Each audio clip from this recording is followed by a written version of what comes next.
Bonjour, Xavier Poli, je suis chef en Moselle, dans une ville qui s'appelle Saint-Avold. Et je fais du traiteur et de la restauration à domicile. Aujourd'hui, je vais vous présenter des trucs et ficelles sur la cuisine moléculaire, avec la préparation d'une bille à base d'agar-agar, sur le même principe que les billes d'alginate. Mais là, on utilise du agar-agar à 2%. Donc on peut utiliser n'importe quel jus de fruits, de légumes, etc. On va rajouter 2% de agar-agar, on va le faire bouillir. Et la différence, c'est qu'on utilise de l'huile pour créer les petites billes de sphères.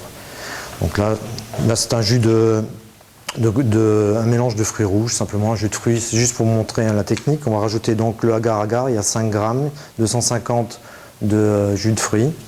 Donc je mélange les deux.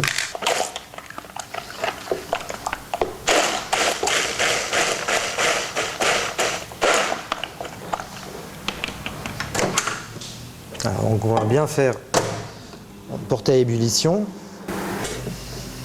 Donc en fait l'important c'est de bien le faire bouillir et de bien mixer après ensuite pour que le agar-agar se disperse bien dans la préparation.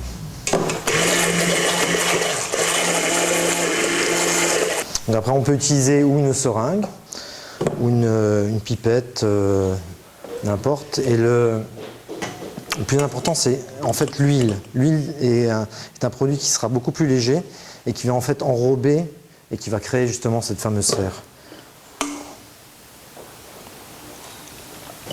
Au niveau de l'huile, on peut utiliser de l'huile de colza, de soja, parce qu'on peut les mettre au frigo. Et justement, l'important, c'est que votre huile soit un petit peu fraîche.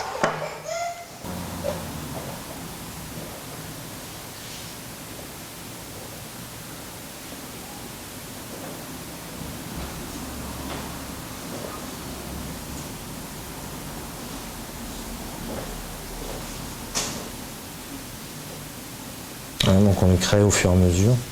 Après la grosseur, tout dépend de l'embout. Ils vont descendre. Voilà. Puis on a les petites billes.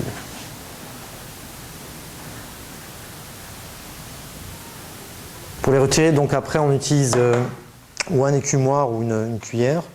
Il faut quand même attendre qu'ils soient bien froids pour pouvoir les récupérer. C'est un petit peu chaud. On les sort.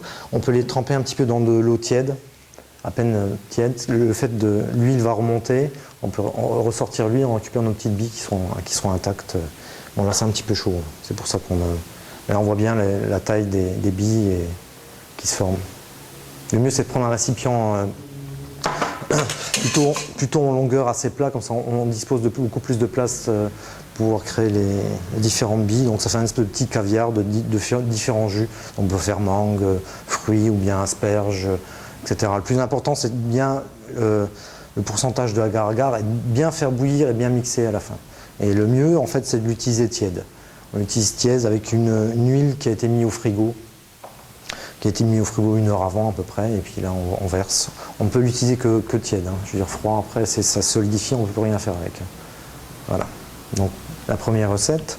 Donc une petite précision pour l'agar-agar, en fait c'est une gelée qui est extraite d'une algue et qu'on utilise beaucoup en pâtisserie, en cuisine, mais on ne peut l'utiliser qu'à partir du moment où on fait bouillir la préparation.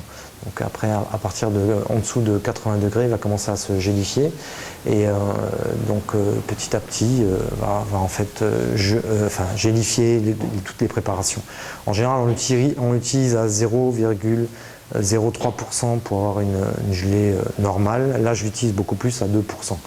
Comme je ne l'avais pas précisé tout à l'heure, la différence, c'est que par rapport à un alginate qu'on utilise après qu'on fait tremper dans une solution de chlorure de calcium, c'est que l'intérieur des petites billes en fait sera complètement solidifié. Avec un alginate, on peut avoir la fameuse raviole de Ferran Adria où l'extérieur en fait est croûté et l'intérieur est liquide. Voilà.